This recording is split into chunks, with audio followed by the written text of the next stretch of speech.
In a new Wall Street Journal survey, 73% of voters say they feel President Biden is too old to seek a second term. 47% of voters felt the same way about Trump, though the candidates are only 3 years apart. With more on what this latest polling tells us ahead of the 2024 election, Yahoo Finance's Rick Newman, and also a lot of findings in there about Americans' perception of Bidenomics, right, of his handling of the U.S. economy, Rick. Yeah, and it's all pretty familiar. I mean, it reinforces the challenges Biden faces as he tries to get reelected here.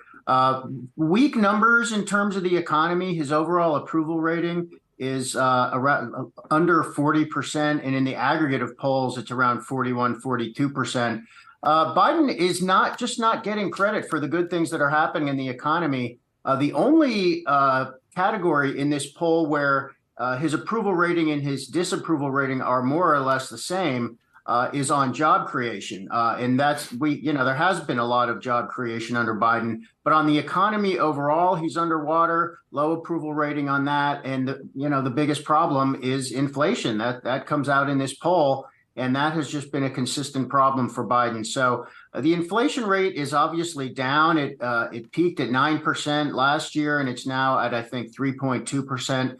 But people don't seem to be feeling a lot of relief. And that could be because all the price increases that we've seen during the last 2 or 3 years, those are still there. We're just getting a lower rate of price increases, but we're not getting deflation overall where prices are actually falling. So this is going to be a persistent problem for Biden. And I think this might gradually improve during the next year, assuming the inflation rate continues to come down. But I'm not sure it's going to disappear as a problem for him. All right. Well, inflation might come down, but ages don't. Also here, Rick, while we've got you, North Korean leader Kim Jong-un set to meet Vladimir Putin. What can you tell us there? It seems like an act of desperation for Russia. I mean, one of the reasons that they are getting together apparently is so that Russia can buy ammunition from North Korea. So that tells you it's not getting ammunition from China. It's not getting what it needs from other partners. And a lot of the North Korean ammunition dates to the Soviet era, and who knows how reliable it is.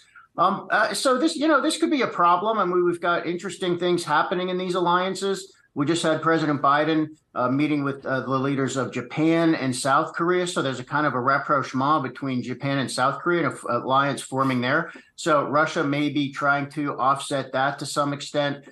So lots of things to watch here. I mean, we have a lot of change happening in geopolitics that is going to affect things for a long time. So keep your eye on these meetings. All right, certainly will. Yahoo Finance's own Rick Newman, thanks so much for bringing that to our attention. Bye, guys.